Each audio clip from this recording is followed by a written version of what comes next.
Et bonjour tout le monde. Bonjour tout le monde. Salut Baptiste. Yes, salut Arthur. Et Alors, ben du coup, on va parler de quoi aujourd'hui? aujourd'hui, on va parler de sujets qui animent un petit peu les conversations de tout le monde en ce moment, c'est-à-dire le vibe coding, le fameux vibe coding. Ouais, La tout le monde partie, détesté ou qu'on aime aimer, on sait pas. c'est ça, qui a son utilité, on verra, hein. Le but, c'est qu'on discute hein, de quand est-ce que ça peut être utile, quand est-ce qu'il ne faut surtout pas l'appliquer. Mmh, Et on fera une démo sur le vibe coding, mais qui va pas être trop longue parce que c'est pas le pas le sujet sujet, principal. exactement. Ensuite, tu nous parleras, Baptiste, de quoi après vibe coding? Après, on va parler du développeur augmenté. Parce que du coup, moi j'ai fait du vibe coding un petit peu, puis je me suis rendu compte des limites, qu'on va voir ensemble. Du coup, j'utilise l'IA beaucoup dans mon développement, juste pour m'aider et ça on va essayer de le montrer.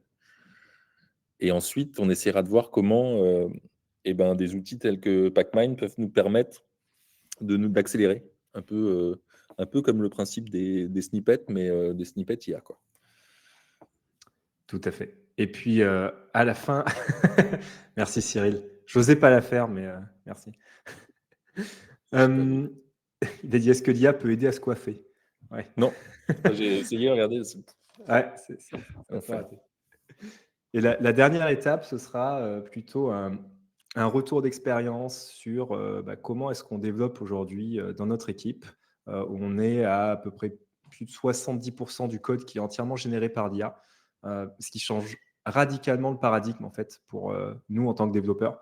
On passe, vous allez le voir, mais on passe plus vraiment beaucoup de temps sur l'output, à itérer sur le code qui est produit. On va plutôt passer du temps à itérer sur l'input, donc sur ce qu'on va fournir justement à l'IA, aux agents pour qu'ils puissent produire du code de qualité qui correspond à ce qu'on veut fonctionnellement. Et ça, c'est quelque chose qui s'appelle le context engineering, qui est l'évolution naturelle du vibe coding.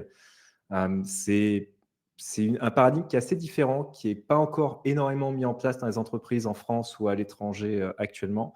Ça peut s'apparenter à du spec-driven développement aussi. Et c'est quelque chose qui, je pense, va être l'avenir, Mmh. personnellement. Bon, on en discutera hein, justement sur ces En fait, sujets. ouais et puis ce qui est intéressant, c'est que le context engineering, il y a plein de gens qui utilisent l'IA qui l'ont déjà plus ou moins découvert.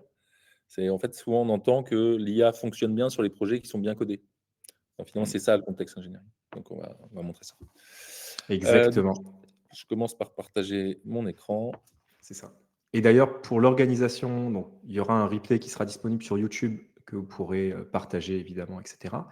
Et n'hésitez pas à poser des questions dans l'onglet questions en bas à droite qui est dédié à ça et qui va vous permettre de lister des questions justement. Et comme ça, on va les prendre à la fin. Alors, on est désolé, on va peut-être pas le faire en mode ultra interactif à répondre aux questions au milieu, mais on s'attend à ce qu'il y ait pas mal de questions. Et donc, pour pas casser le flow de la présentation, on va les prendre à la fin. Donc, on va essayer d'aller assez vite. On va pas mettre 1 heure de démo. On va essayer de faire ça en moins de 30 minutes pour garder du temps justement sur les questions à la fin. OK, donc on va Et bien, c'est commencer par le parti. vibe coding. Du coup, le vibe coding, je pense que vous connaissez Bolt.new, hein, c'est vraiment l'outil à la mode sur le vibe coding. Bon, il y a Lovable, il y en a d'autres, hein. Mais du coup, l'interface et tout de suite, il y a vraiment, c'est le prompt, quoi. Et l'idée, c'est, on va faire une application, mais l'important, c'est le prompt. Et du coup, on va pouvoir commencer. Donc là, on peut choisir si on veut faire V1 agent ou Claude agent. Il y a une version aussi que vous pouvez installer sur votre PC et puis vous pouvez brancher directement vos LLM préférés. Donc c'est le bolt.do it yourself. Et du coup, là, moi, je me suis intéressé au bolt.new, la version en ligne, quoi. Vraiment le vibe coding de base. OK, donc on va vouloir. Nous, ce qu'on voulait faire aujourd'hui, c'était un projet de workflow, un projet de gestion de workflow. Projet de gestion de workflow. Donc, c'est de workflow d'IA. Mais l'idée, c'est qu'on veut pouvoir. En fait, en gros, on veut des workflows d'IA.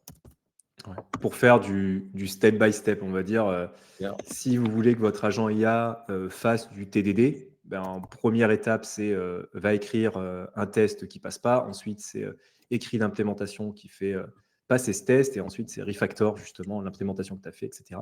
Ça, c'est un exemple de workflow. Et on aimerait bien capitaliser sur ça, c'est-à-dire les stocker quelque part et se les partager dans l'équipe. C'est un exemple, on va dire, standard d'une application. hop, on voudrait les partager, les stocker et les partager dans l'équipe. Donc Et on voit là, déjà que la description du besoin, déjà, on a besoin de enfin, c'est déjà assez important. Donc là, on est sur la partie, en gros, on a une US et puis on va transformer l'US en prompt. Donc, par exemple, on a dit un workflow, ce serait workflow ce sera un workflow TDD, par exemple. TDD. Ouais. Et En hop, fait, ce qui est c'est intéressant, c'est que là, en mode vraiment vibe coding, tu vas, en gros, partager un prompt qui n'est pas énorme et qui va permettre justement à un agent derrière, bon là c'est bot, mais ça pourrait être quelque chose qu'on pourrait faire avec Copilot ou Cursor. Ah oui. Et c'est quelque chose qui va te permettre justement, il faut que tu dises qui tu es, etc. Ok. Pendant qu'il réfléchit. Il m'a fatigué. Ouais. Déjà que je l'aimais pas. Et là, Alors, on dit pas que c'est de la merde, on dit que c'est une manière de faire, en gros, qui va répondre à certains besoins. Notamment, justement, si tu veux faire un petit POC ou présenter quelque chose, junior. justement à quelqu'un. Ouais, typiquement, tu es junior ou product manager, tu connais pas grand-chose en code, bah, tu vas faire Mais du vibe peut-être qu'il coding. s'en sert.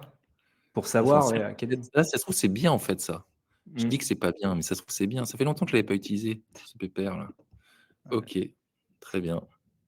Let's build up. Ok. Et là, je veux pas que. En fait, il y a un truc qui me dérange. C'est dans mon prompt. J'aimerais bien le revoir. Donc déjà, on voit que ça m'a. J'ai appuyé sur Enter, il a direct fait le prompt, alors que je voulais travailler plus mon workflow. Donc ça, c'est un truc qui m'embête beaucoup dans le prompt engineering, c'est qu'en fait, finalement, il faut sortir de l'outil pour commencer à pouvoir prompter correctement. Parce qu'en fait, quand on essaye de prompter dedans, bah, l'enter, il arrive vite parce qu'on veut passer à la ligne, et puis lui, il commencer l'application. Bon. Donc là, on va lui dire. Mais il a compris que je voulais revoir. Donc déjà, il est sympa. Workflow for DDD. Et on a dit, première étape, À écrire un test step 1, qui écrire un fail, test.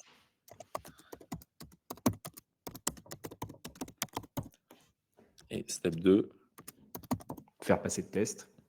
faire passer le Comme test. ça fait un petit rappel pour le TDD. Et oui, Vincent, je pense que tu as raison. Un petit shift enter, ça lui fera plaisir. Oui, faire passer le test. Yes. Ouais, shift enter, ouais, si ça marche. Et step 3, Refactorer le code. refactor. Le code. Donc, ce qui est intéressant, c'est que cette partie-là, en plus, c'est intéressant de l'écrire à plusieurs en mob prompting, parce que ça permet d'être un peu plus pertinent. On peut lui demander son plan. Est-ce que son plan va nous... Là, je crois que c'est tu le mets en mode plan, tu Ah, ok. l'envoies après ton truc. Tout le monde commence à faire ça. D'ailleurs, Cursor l'a Ouais, ouais. intégré cette semaine. Maintenant, en fait, ils ont Ah, compris que balancer directement en fait le prompt et puis générer le code, c'est pas forcément la bonne approche. Et ça devient plus intéressant justement de préparer un plan ouais. d'action avec différentes steps. Donc Là, là, on il voit t'a que amélioré. Ouais. j'ai utilisé la petite fonction que j'aime bien, la Hans Prompts, pour que lui, il fasse le travail à la place, quoi. OK, Ouais. donc il prépare un vrai front intéressant, nanana, avec des core requirements, workflow structure, storage et sharing. Donc là, il veut quoi? Design a system that break down complex process into sequential action step. Voilà. Storage and sharing, implement functionality or teams to save workflow in a shared repository. Donc il a compris ce que je voulais.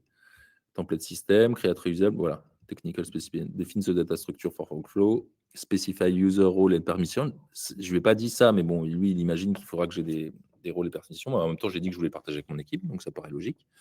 Design user, donc on voit qu'il arrive à comprendre un peu plus loin que ce que je veux faire. Donc ça, c'est assez intéressant, c'est assez agréable. Alors, ce Système qui est marrant, architecture. c'est que c'est typiquement ce que c'est que du vibe coding, c'est-à-dire que tu vas lui envoyer une input qui est assez petite. Donc toi, tu as Ouais, passé quoi, 10 secondes à écrire ouais, ton message. Et lui, il te donne quelque chose en sortie. Bon, là, c'est encore du prompt. Mais derrière, il va te produire du code ou produire une application. Et tu vas itérer sur ce qu'il te fait. Donc, en fait, exactement. tu vas vraiment itérer sur l'output plutôt que d'itérer sur l'input. Et ça peut être une perte de productivité qui est assez énorme. Mais Là, tu es surtout sur que ouais, exactement. Surtout que là, en gros, il me demande des choses, enfin, il a déjà fait des spécifications techniques assez détaillées. Ouais.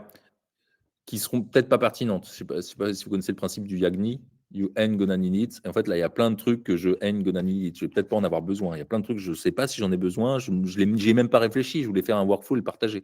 Donc, qu'est-ce que je Ouais. voulais. Donc, ça, c'est une des problématiques, moi, je trouve, au vibe coding. Donc là, on va voir le planning. Peut-être qu'on reviendra plus tard, mais après, je pense que vous Oui, êtes à tous la- des gens faire des applications magiques comme ça. en Mais moi, ce gros, que je voulais. Ouais. ouais, la question, c'est quand est-ce que c'est utile de faire ça pour toi? Alors, moi, la question, quand est-ce que c'est utile de faire ça? C'est quand on veut faire des POC. Vraiment, c'est pas un truc qu'on veut livrer ni en test ni en prod. C'est quand on veut faire un POC et qu'on veut juste se dire est-ce que mon idée elle est bonne? Est-ce que je peux et j'ai envie de le présenter à mon métier. Mon métier me dit bon j'ai une idée, j'ai envie de faire ça et du coup je vais pouvoir assez rapidement lui offrir une vision de ce qu'il pourrait avoir à la fin. Donc ça va me permettre de m'aider à faire mon Figma, même à faire mes maquettes et de plus avoir parce que c'est quand même assez compliqué de passer de l'idée à la maquette. Et je trouve que le Bolt là-dessus est vraiment très aidant. Donc c'est pour du poking, quoi. Mais avec très peu d'intelligence derrière.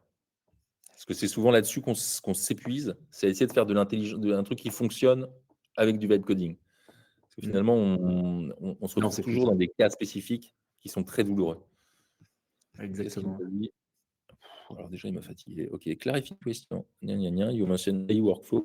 Should the system include AI-powered feature like auto-gestion?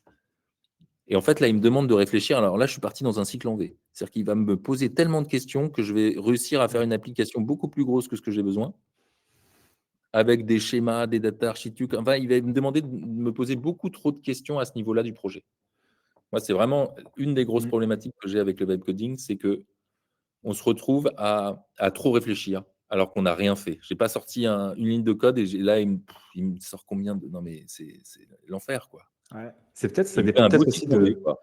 C'est un beau Ouais, cycle en V, rapide, hein, mais si je fais du cycle en V comme ça, je sais que je vais avoir un effet tunnel violent ouais. sur tout ce qui va me produire. Parce qu'entre ce que je veux et là, ce qu'il me demande de lire et ce qu'il faudrait que j'essaye de comprendre, et tous les trucs où je suis pas sûr que je dois bien comprendre, create onboarding flow for new user où il va interactive tutorial. Bon, ça m'intéresse pas, ça je comprends.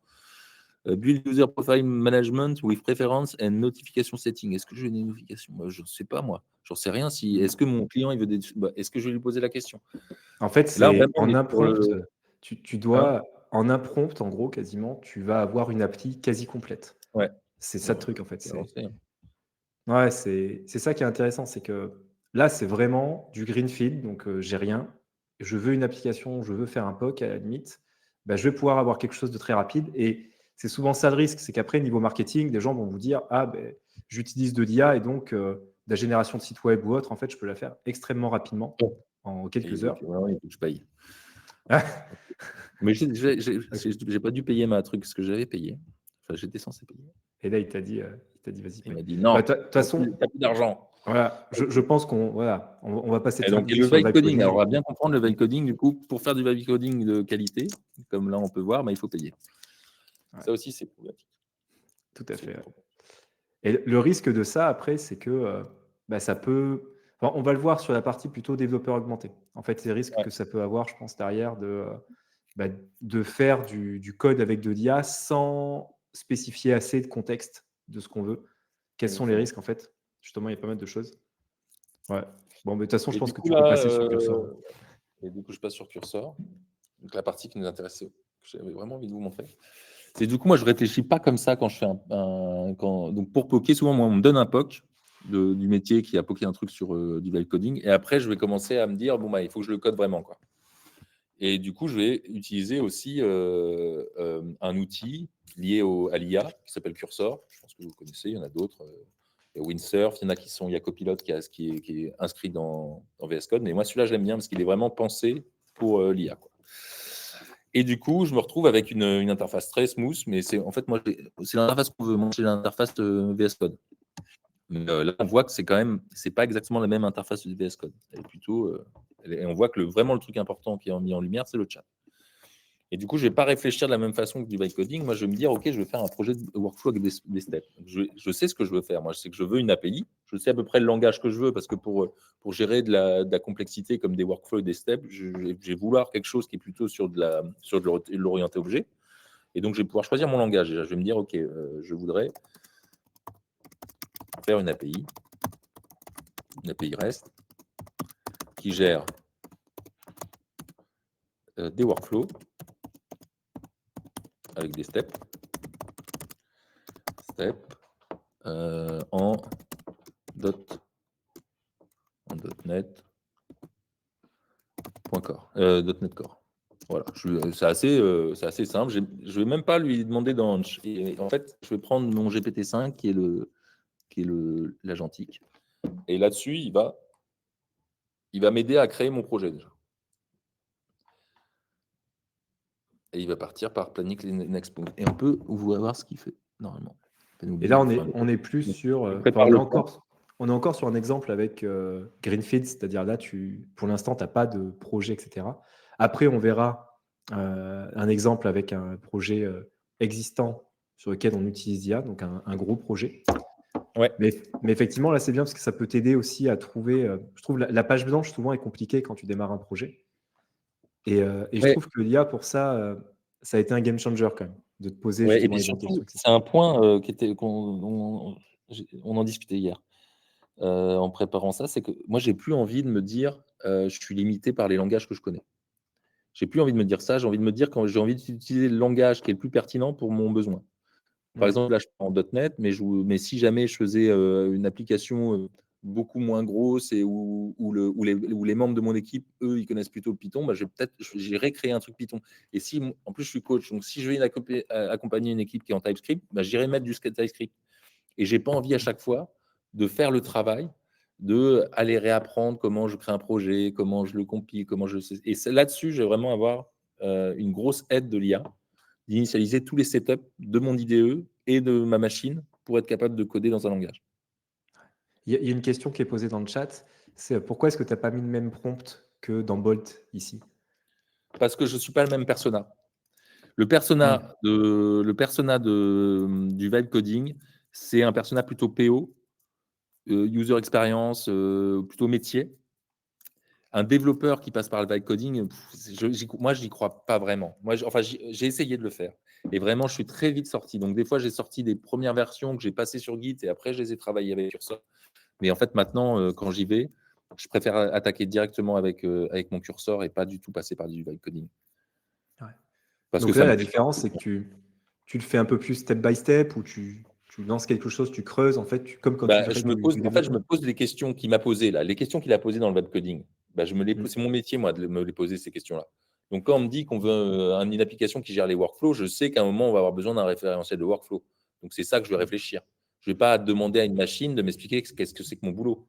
Ça, je n'ai pas besoin de lui demander ça. Je le connais, mon travail. Donc, je vais plutôt, moi, tout de suite séparer en petites étapes mon travail. Je vais le découper, ce que je fais habituellement. Sauf que là, maintenant, plutôt que de le découper et le faire, je vais le découper et je vais demander à l'IA de m'aider à le faire. Ouais, c'est pour ça que tu appelles ça vraiment développeur augmenté. Exactement. Tu as ton métier de développeur avec ton expertise, mais il y a certaines steps, notamment la rédaction du code, qui vont être boostées par l'utilisation d'IA. Exactement. Et là, on voit qu'il bosse. Il m'a créé des programmes. Il a déjà commencé à me créer des choses. Donc, il m'a bien créé un projet .NET, un projet .NET Core. Là, moi, ce qui me dérange, c'est qu'il m'a fait un programme .cs. Donc, déjà, il n'a pas bien compris ce que je voulais. Il a fait des trucs dégueulasses. Oh là là, c'est une honte, monsieur. Alors, c'est une bonne transition sur c'est quoi les risques d'utiliser justement un curseur vide comme ça, sans curseur rule, sans instruction, etc. C'est qu'en fait, il va amplifier les biais de ce qu'il a déjà vu dans le passé. Donc, si sur plein de projets open source, il a vu des programmes .cs avec un gros tas de merdier dedans, il a plus de chances de te répéter en fait un gros programme .cs avec la même chose. Donc là, il est parti, il m'a mis toutes les routes au même endroit. Ouais. Et le problème de ça, c'est que ça paraît tellement facile et il te génère tellement de code que c'est dur pour toi après de reprendre en fait tout ça en live. Parce que tu n'as pas la même notion de vitesse que lui. C'est-à-dire que nous, en tant que développeurs, il nous faut du temps pour comprendre, pour reprendre des choses. Et lui, en 20 secondes, il va te sortir 3 fichiers de 400 lignes. Donc, tu as un peu tu as un peu la tendance à te dire: «Bon, beh, je vais essayer d'aller vite aussi, s'il va vite, tu vois, j'accélère». Et je trouve que du coup, on a tendance à moins regarder le code qui est produit et à moins le retravailler. Parce que si tu te dis à chaque fois, à chaque étape de review et de rework, que je vais passer 4 fois plus de temps que ce qu'il a fait, tu as l'impression de ramer un petit peu, quoi. Donc, ce qui est intéressant, par contre, c'est que là, bon, là, c'est la première version. Donc, non, je vais vous montrer après. Je vais faire un deuxième appel quand même. Hop, voilà, il a compilé avec succès. Normalement, ça fonctionne bien. Tac, keep moi tout. Et du coup, il me l'a lancé même. Il me l'a lancé où? Alors, des fois, il me la sort bien. Alors, vas-y, lance-moi le. Donne-moi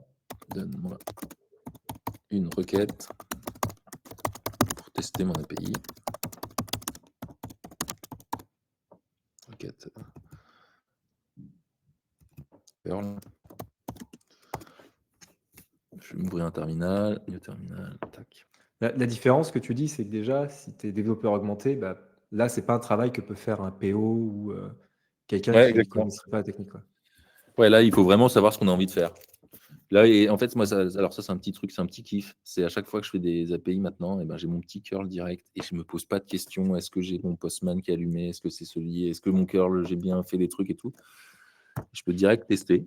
Donc là, il nous me dit Coolman, bon, il n'est pas démarré, hein, je pense. Hop, on va faire un autre terminal. New terminal. Ça doit être je suis au bon endroit. Ouais, c'est .NET, .NET Build. Hop, ok, .NET Run.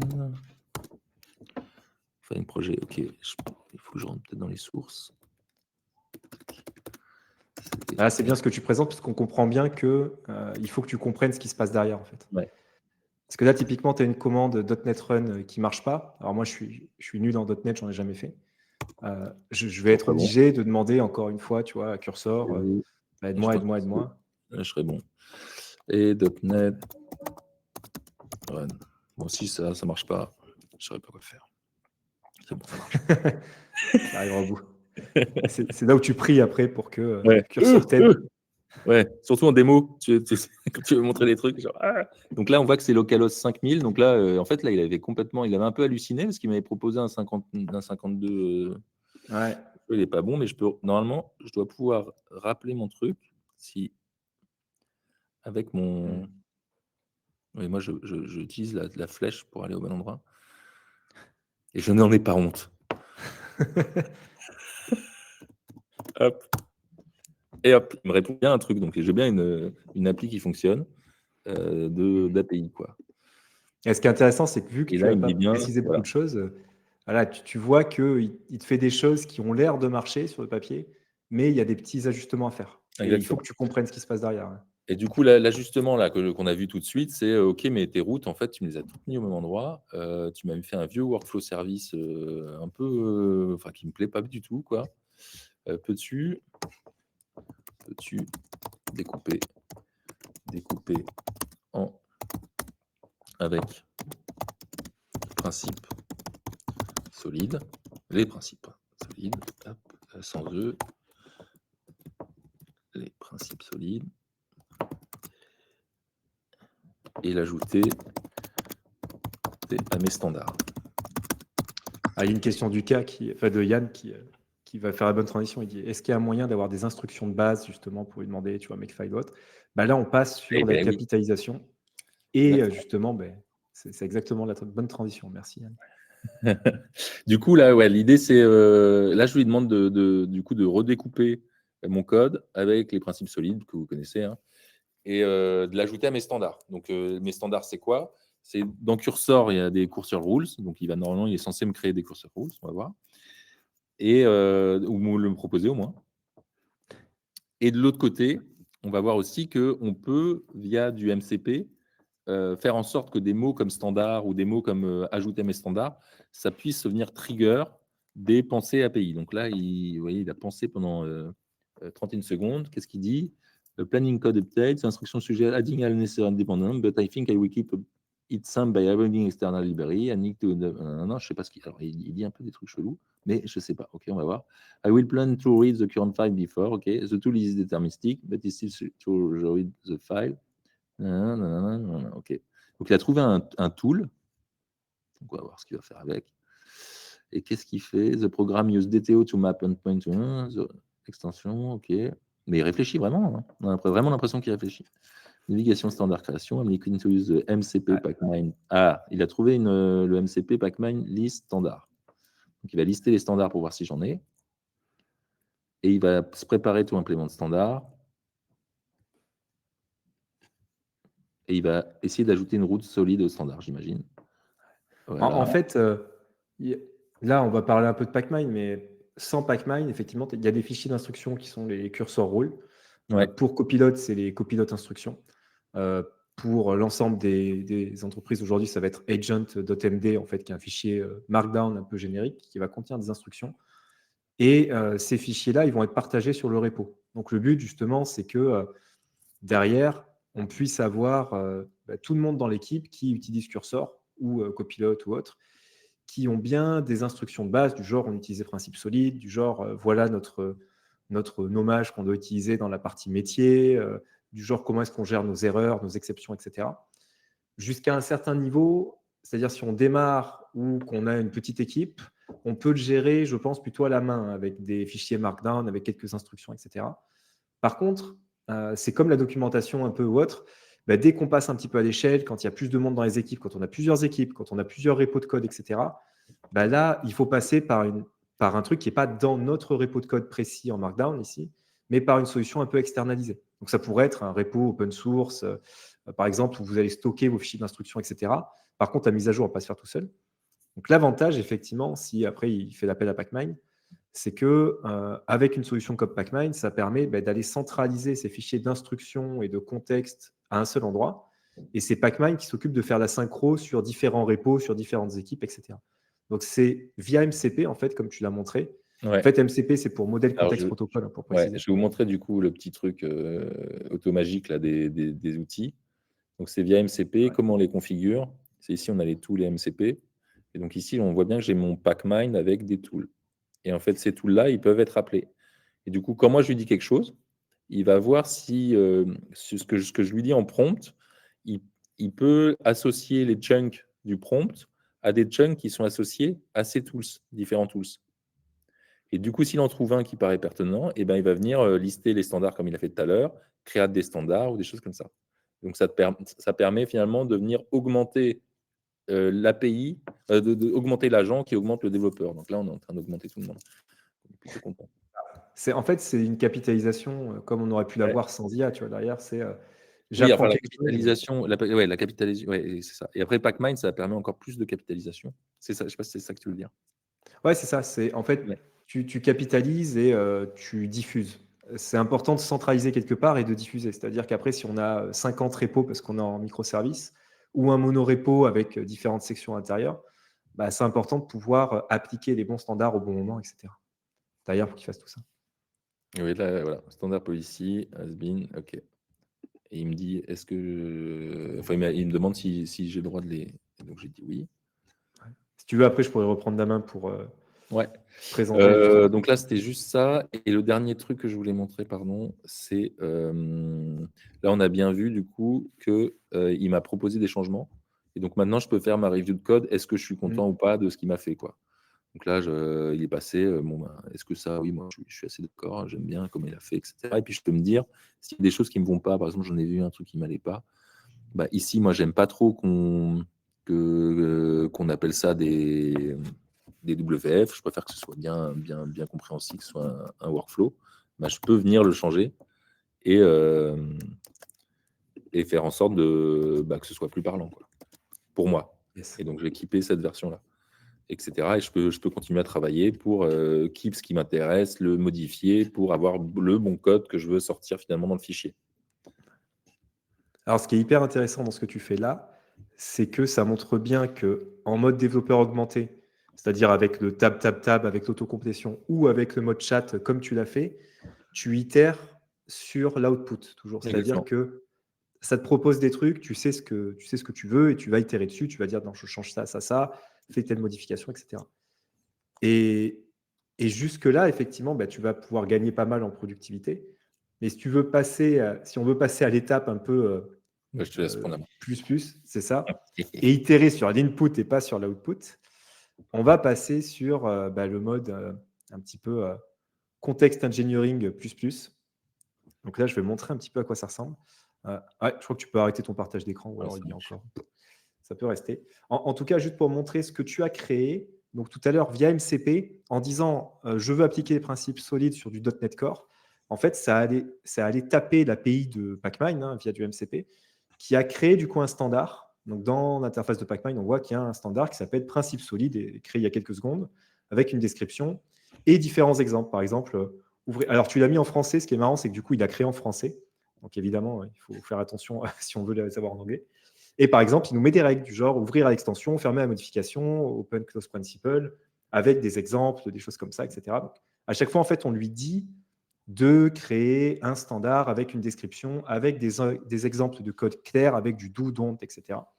Et en fait, c'est ces standards-là qu'on va pouvoir rebalancer à Cursor, Copilot, etc., pour qu'ils puissent être capables d'écrire du code qui correspond justement à ce qu'on veut, à nos standards. Comment on crée justement ces premiers standards? En fait, quand on arrive et qu'on a une base vide, donc typiquement, tu démarres un projet comme tu l'as fait, tu peux, avec du MCP, toujours pareil, là, j'ai juste à dire Start Pacmine Onboarding. Ce qui va se passer, c'est que là, il va appeler par MCP une route de Pacmine qui est Pacmine Onboarding, qui contient en fait un prompt assez énorme qui va lui dire comment est-ce que tu veux créer tes premiers standards. Est-ce que tu veux les créer à partir de ta code base? Donc, si tu as une code base existante, je veux regarder ce qui a été bien fait, etc. Est-ce que tu veux les créer à partir des 30 derniers commits, par exemple?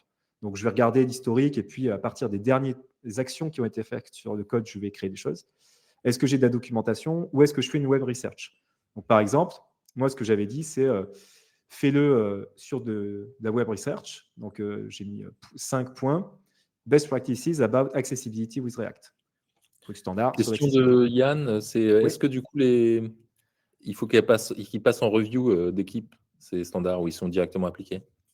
Alors, c'est une bonne question. En fait, si on le fait manuellement dans un fichier Markdown, c'est poussé sur le repo de code et puis Inch'Allah.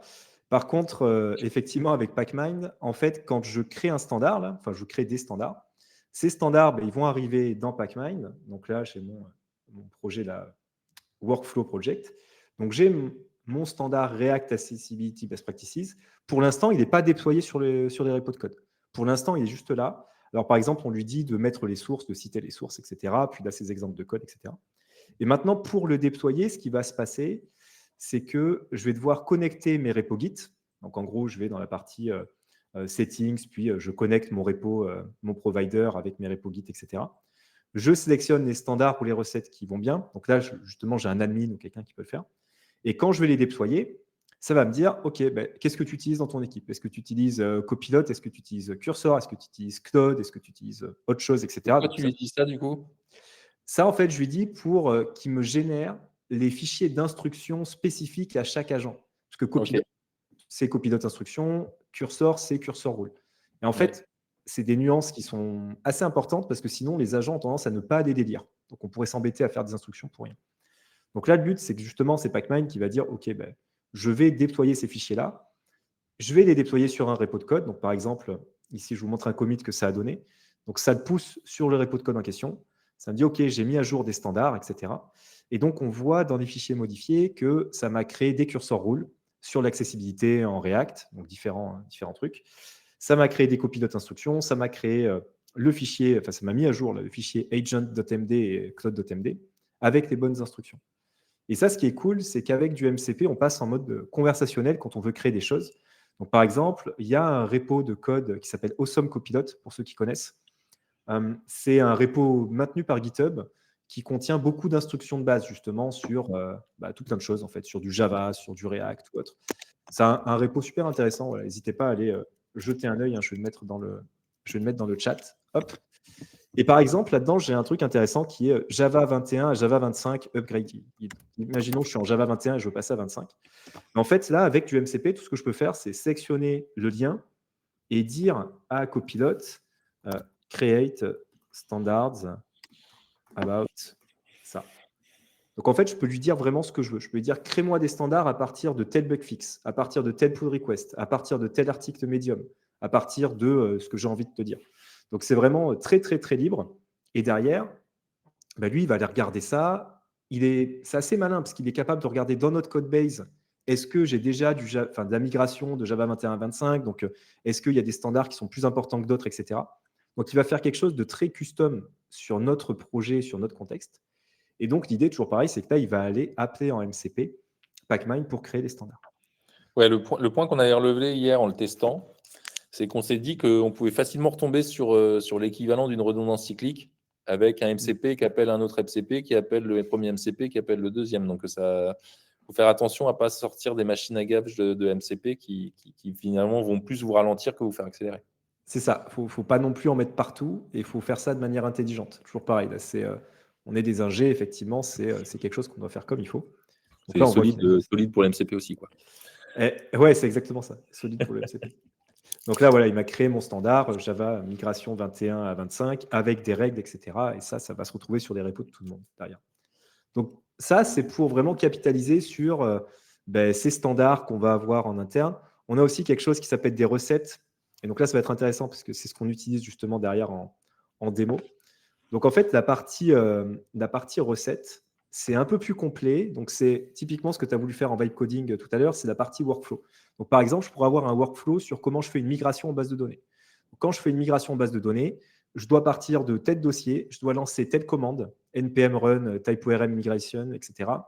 J'ai plein de trucs à faire, j'ai plein d'exemples de code, etc. Donc tout ça, c'est pas forcément pour les êtres humains, c'est vraiment pour les agents IA. Donc on va lui dire à Copilot ou à Cursor, regarde ces fichiers-là parce qu'il y a des migrations intéressantes qui ont été faites et tu vas appliquer ce workflow. Donc tu vas en premier changer les dépendances, etc., puis faire ça, puis faire ça, puis faire ça. Et donc ça, c'est un exemple de recette qu'on va pouvoir se partager dans l'équipe. Ouais, et Jérémy posait une question sur le fait que c'est bien partagé, même si les gens n'utilisent pas le même IDE, qu'on arrive bien à partager les standards. Ouais, tout à fait, parce que dans le projet, tu vas avoir un mélange de cursor rule, un mélange de copilote instruction, de fichiers guideline, Juni, etc. Donc le but, c'est que ce soit transparent pour tout le monde. C'est super important, hein. C'est vraiment super important. Et là, du coup, moi, ces recettes, pareil, elles vont être appliquées après par les agents automatiquement. En fait, ce qui vient, c'est que pour les développeurs, on n'a pas besoin de connaître Pacmind ou de connaître comment c'est fait derrière, on s'en fout. Je vais dire à Copilot, crée-moi une migration de base de données, rajoute telle colonne, etc. dans la base SQL. Et en fait, ce qu'on voit, c'est que lui, il va lire nos fichiers de standard pour voir comment on doit écrire le code, et il va lire nos fichiers de recettes pour voir est-ce qu'il y a une recette à appliquer. Donc en fait, il va vraiment le faire tout seul. On n'a pas besoin en tant que développeur de savoir que ça existe. Et ça, c'est super important, parce que sinon, personne ne le ferait. Et donc derrière, il va appliquer tout seul des étapes de la recette, etc. Donc là, on est sur la partie, on donne du contexte technique pour savoir comment on veut que le code soit réalisé. Maintenant, je vais vous montrer un exemple justement de context engineering où on va créer une fonctionnalité from scratch en itérant sur l'input justement et en utilisant l'IA un peu partout. Donc là, la fonctionnalité qu'on va faire, c'est que dans Pacmind, on ne peut pas créer de recettes aujourd'hui depuis le front-end. On peut le faire que sur la partie back-end. Donc je crois qu'on avait, j'avais dû mettre un exemple. Ouais, voilà. Ici, par exemple, on voit, donc là, c'est en prod, hein. Je peux juste créer des recettes depuis mon code. Je ne peux pas le faire depuis le local. Donc là, on imagine que on se dit, ce serait intéressant de pouvoir le faire depuis l'interface web aussi. Comment ça se passe? Donc là, c'est l'exemple vraiment dans notre équipe, comment ça se passe? En premier, on va créer on va créer un ticket dans notre Kanban, dans Jira, nous on le fait dans GitHub directement. Donc mon issue, elle s'appelle add, un user can create recipe from the web UI. Donc là, j'ai un ticket dans GitHub. Ce qui se passe derrière, c'est qu'on fait un example mapping. Donc, un example mapping, on le fait dans Miro. On va se dire, OK, j'ai une user story. C'est en tant qu'administrateur, je peux créer une recette directement dans l'interface de Pacmind. Cette user story est dédiée à des règles. Seulement les admins peuvent le faire. Je veux un éditeur comme Notion, etc. Et avec des exemples du type Arthur, il n'est pas admin. Qu'est-ce qui se passe? En fait, quand il n'est pas admin, il voit quand même le bouton qui est désactivé, etc. Donc, en fait, on va préciser un petit peu justement beaucoup de choses sur la fonctionnalité. On peut poser des questions aussi, par exemple, du genre, est-ce que c'est possible de créer une seconde recette avec le même nom? Non, etc. Donc tout ça, c'est quelque chose qu'on fait entre êtres humains, en gros, on le fait Ouais. vraiment entre nous. Et derrière, ce qu'on peut faire… C'est un peu comme un event storming, quoi. Oui, c'est vraiment le même genre. Là, puis c'est un mélange, ça peut aller un peu plus loin. Tu vois, on a des exemples d'exemple mapping chez nous plus poussés, où justement, on va avoir carrément des workflows. Donc là, c'est plus d'exemple mapping. Mais en fait, on peut faire un peu ce qu'on veut. Et derrière, ce qui est intéressant, c'est qu'on peut dire, ça, je vais m'en servir pour que Copilot m'implémente la fonctionnalité. Donc pour ça, nous, ce qu'on fait, c'est qu'on utilise Miro AI. Là. Attention, il ne faut pas le faire en envoyant une image à ChatGPT ou Copilot, ça ne marche pas parce qu'ils n'ont pas accès au texte et ils inventent des trucs. Donc là, par exemple, on le fait que J'aime bien depuis. Faut faire vraiment attention, on s'était fait avoir. Donc Et là, on se rend compte que là, on découpe encore le travail. Hein. ouais, C'est-à-dire que là, on utilise un IA pour faire la première chose, c'est comprendre ce qu'on a voulu écrire dans des post-it. On ne va pas demander vas-y, fais-moi le code là. exactement. Là, en fait, on est vraiment sur l'étape de j'ai mon example mapping, je veux le résumé de ce qu'il y a derrière. Donc là, le résumé, ça me génère un document. Alors, un petit point assez marrant, c'est que justement, je regardais ce que notre équipe avait fait et on a posé une question du genre est-ce qu'on doit limiter le nombre de règles, etc. Et il y a quelqu'un qui a mis un mème sympa de The Office, qui fait de machin, qui fait no. Donc ça, c'est sympa en tant qu'être humain, on le comprend. Par contre, ce qui est moins marrant, c'est que quand on fait la génération du coup du résumé par l'IA, Ouais, en là, il fait, faut faire une image, non? bah ouais, en fait, en gros, il te dit est-ce qu'il y a une limite? C'est pas spécifié.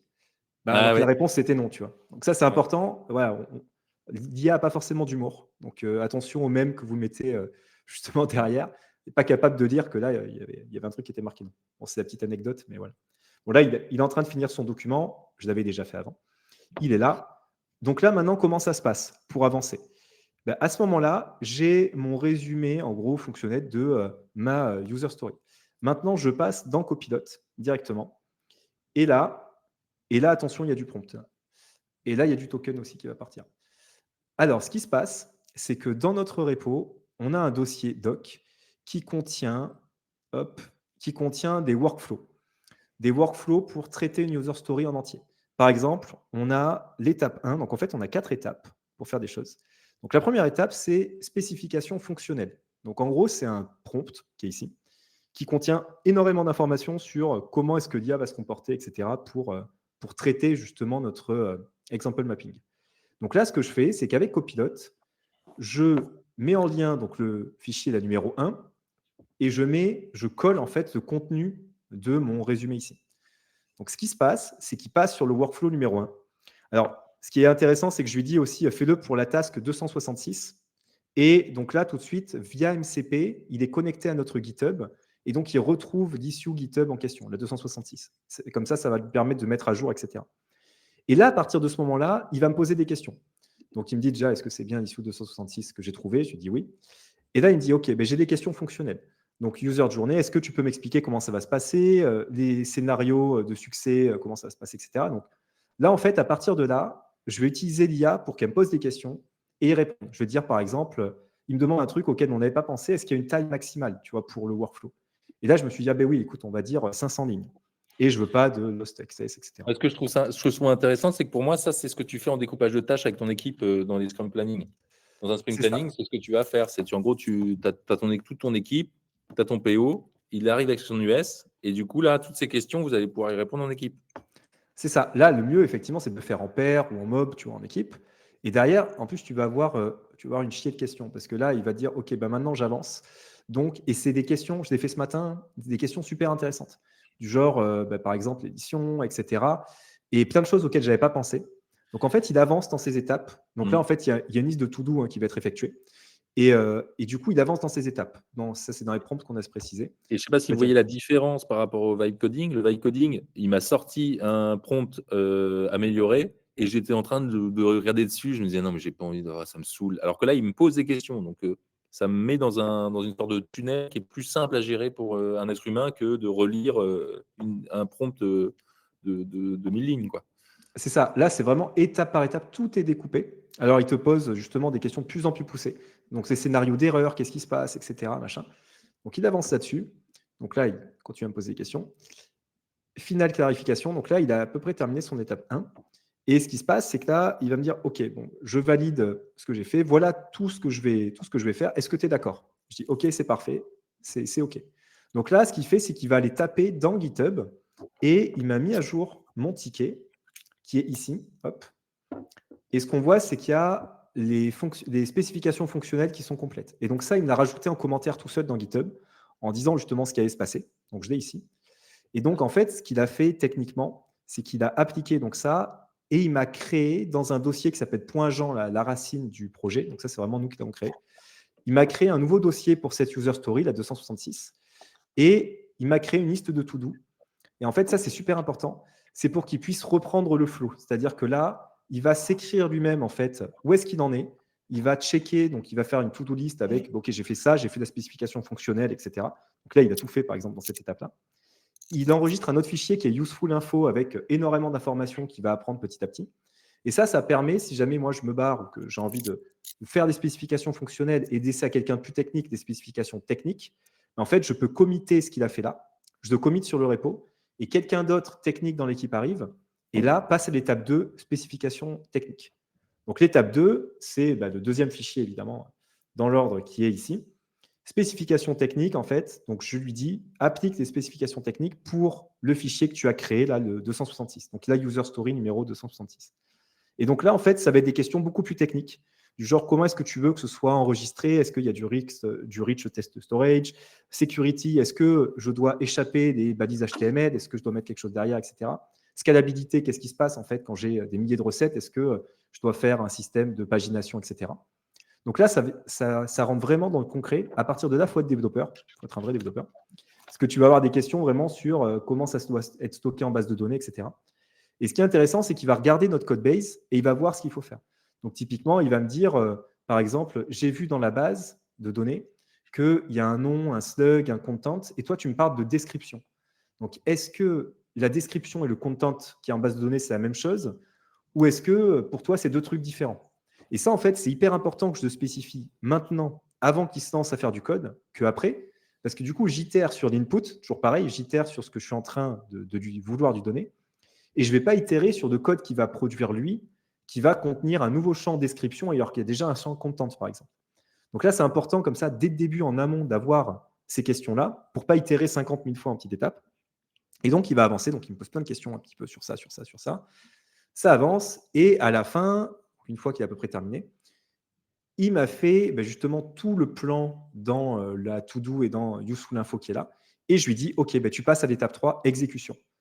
C'est un peu violent dit comme ça. Mais en gros, je lui dis, maintenant, tu exécutes. Donc là, je l'ai fait ce matin. J'ai commencé à 10h15. J'ai passé, je pense, 1 heure et demie à répondre à ces questions et à faire justement la première étape. Donc, on voit bien que le temps passé en tant que dev, il est beaucoup plus long sur l'input de ce que je vais faire. Donc, vraiment, je passe beaucoup plus de temps en spécification à l'avance qu'à la phase de réaction. Mais ce que je te disais, c'est que pour moi, non, tu passes pas plus de temps. C'est juste que les gens, habituellement, le font pas. Oui, Mais c'est plutôt ça, en moi, fait. dans mes équipes, on passe toujours un sprint planning, c'est 4 heures sur 5 US, et puis on se pose toutes les questions qu'on doit se poser. Et on C'est découpe ça. en tâches fines ce qu'on va réaliser. Alors, je vais dire, c'est plutôt en proportion, là, parce qu'on passe beaucoup de temps, effectivement, sur la partie spec. Par contre, la partie exécution, elle a pris 15 minutes. C'est-à-dire Oui, que là, en fait, il a, et là, par contre, on voit, il explique tout ce qu'il a fait, etc. Là, en 15 minutes, il a fait tout seul, tout ça. Il écrit aussi des tests, évidemment. Il exécute les tests. Il exécute les linters. Il exécute Pacmine et tous ces trucs-là. Donc, vraiment, tout ça, en fait, tout ce qui a été fait, il a fait en autonomie. Et à la fin, il me dit, OK, voilà, j'ai fait tout ça, tout ça, tout ça. Ça donne quoi? Ça nous donne 29 fichiers modifiés qui sont ici. Et donc là, évidemment, pareil, le but, c'est de review comme on peut review en tant qu'être humain, du coup, ce qui s'est passé derrière, etc. Donc, on voit toutes les modifications qu'il a fait. Mais là, ce qui est bien, c'est que techniquement, en fait, c'est exactement ce que je voulais. Ça suit mes standards, ça suit mes recettes. Et derrière, donc là, on peut le voir en live. Voilà le résultat. Donc ça, je l'ai fait il y a 30 minutes. Donc, c'est vraiment quelque chose de très récent. Maintenant, on a nos standards. Et dans la page des recettes, on peut maintenant créer une recette. Donc, si je clique sur créer une recette, je peux écrire une recette, test, et puis mettre Toto, par exemple, ici. Je la crée, ça la crée bien. Je lui avais dit, tu me rediriges vers la page ici, etc. Donc, tout ça, c'est bien fait, ça fonctionne bien. Donc, ça, c'est cool. Et là, il y a. Et parce que tu parlais d'itérer sur l'input. On est d'accord que là, si je te dis, en fait, si là, je voulais pas create recipe, mais create recipe from site, tu vas pas aller revenir depuis l'input, tu vas juste changer le texte. Alors, justement, c'est le prochain point, c'est comment on fait maintenant pour itérer. Il y a une question de Jérémy aussi qui est, est-ce que ça ne fait pas de trop grosse PRA review?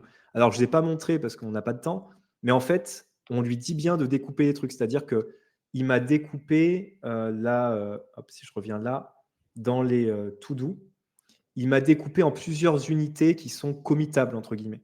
Donc en fait, là, il y a un moment où c'est voilà, la première unité qu'on lui avait dit de faire, c'est la partie back-end, avec les tests, etc. Une fois qu'il fait la partie back-end, il s'arrête et il me dit, est-ce que je commit? Donc là, je peux lui dire oui. Il me fait un commit lui-même avec le message de commit et puis le commit, il part. Ensuite, étape 2, c'est front-end, étape 3, c'est autre chose, etc.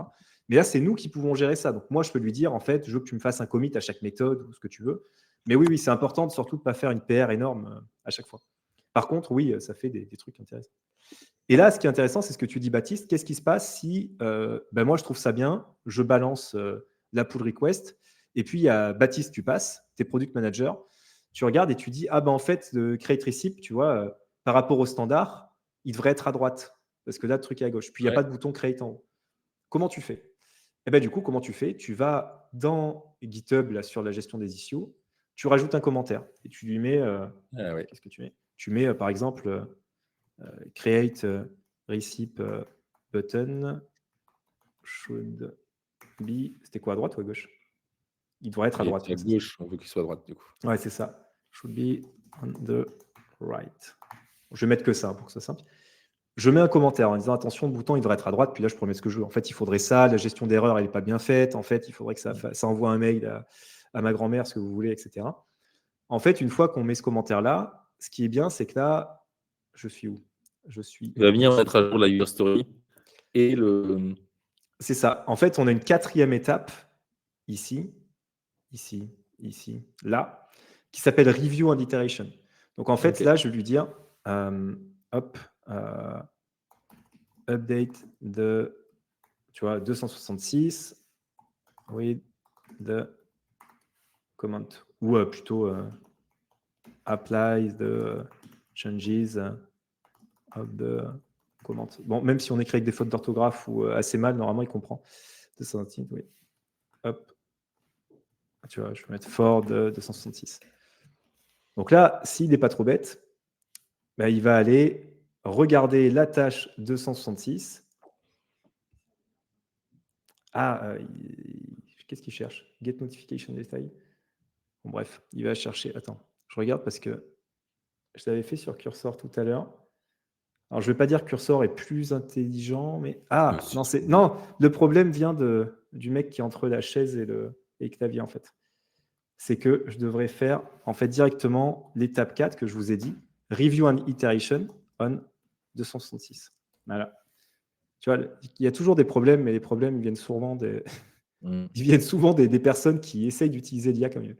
Eh bien, étrangement, quand je fais ça, ça marche. Non, mais c'est que du coup, tu as peut-être une snippet qui peut être intéressant, qui va chercher le bon contexte selon ce que tu dis. Bah, c'est ça. En fait, là, oui, c'est vrai. Mais tu vois, là, en lui disant ça, ce qui est bien, c'est que justement. Et on peut toujours s'améliorer, c'est l'intérêt. Et du coup, tu t'améliores sur d'autres choses. D'autres choses que tu travailles. Tout à fait. Mais là, tu vois, en fait, ce prompt-là, bah, il contient tout le détail de ce qu'il faut faire, de regarder, etc. Donc là, tu vois, il a récupéré le commentaire, il a vu, il a dit, OK, create recipe button should be on the right. Et donc, il va aller regarder, il va essayer d'appliquer. Et pareil, il va essayer de me faire un plan, en fait, tu vois. Donc, il me fait, let me create a plan to implement this change. Donc, en fait, il va, plutôt que d'aller exécuter le code tout de suite ou d'aller faire le code tout de suite, on est dans cette phase où, en fait, il va plutôt me faire un plan. Il va plutôt me faire un plan et moi, je vais valider le plan. Donc, je reste sur l'input. Le plan, c'est toujours l'input. Et une fois que c'est bon, je lui dis, c'est bon, tu peux exécuter le code. Enfin, tu peux créer le code. Et donc, cette phase de création de code, elle devient presque secondaire si on lui a donné nos bons standards, si on lui a bien expliqué ce qu'on voulait, etc. Et donc là, effectivement, il va me faire le truc qui va bien, etc. Il va me rajouter de trucs. Mais en tout cas, ce qui est intéressant, c'est qu'en faisant ça, bah, tu vas avoir, tu vois, là, il m'a fait la modification. Donc, il a dû me déplacer le truc. Voilà. Ce n'était pas un changement très compliqué.